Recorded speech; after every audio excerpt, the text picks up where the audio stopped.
What stories haunt these waters on the Hudson? Between New York and New Jersey, where so much American history flows. The date was July 28th, 1841, so we're 180 years ago. Word was spreading pretty quickly that, Mary Rogers has been murdered. To understand what happened to Mary Rogers nearly 2 centuries ago, you need to know what used to happen inside this cave.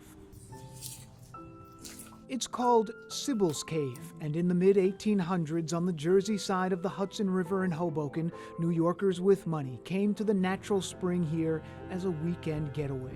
People would come over to this side of the river on the weekends especially to get fresh air. New York is a big sooty mess. And says Hoboken Historical Museum Director Bob Foster, on that day way back in 1841, Sybil's Cave became infamous for another reason. They always talk about that the body of Mary Rogers was found floating in the river just off of Sybil's Cave. Mary Rogers, a 21-year-old woman who at the time of her death was already famous in New York City for just being herself. She achieved a kind of early form of what we would today recognize as being famous just for the sake of being famous. Author Daniel Stashower's book, The Beautiful Cigar Girl, Mary Rogers, Edgar Allan Poe, and the Invention of Murder, details the complicated case. He says Rogers worked at a well-known cigar store in Lower Manhattan, where many writers, journalists, and elected leaders were customers. Men wrote poems to her. They went on and on about her hypnotic eyes, her raven tresses, and her womanly figure. But the story did not have a happy ending. In 1841, in July, she was found floating in the Hudson River, strangled to death. And the city just went into an uproar over this. What are the early complications with this case? 180 years ago, there was no NYPD. The town of Hoboken wasn't incorporated yet, so it was unclear exactly what law enforcement agency would look into this case.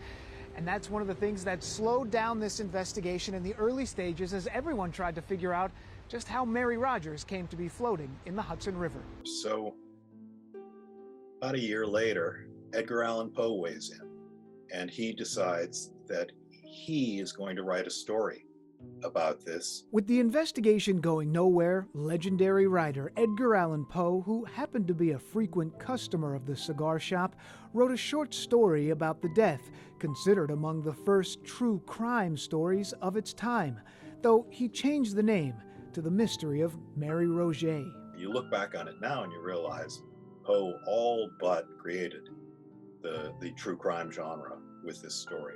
But Poe came no closer to solving the case than local detectives.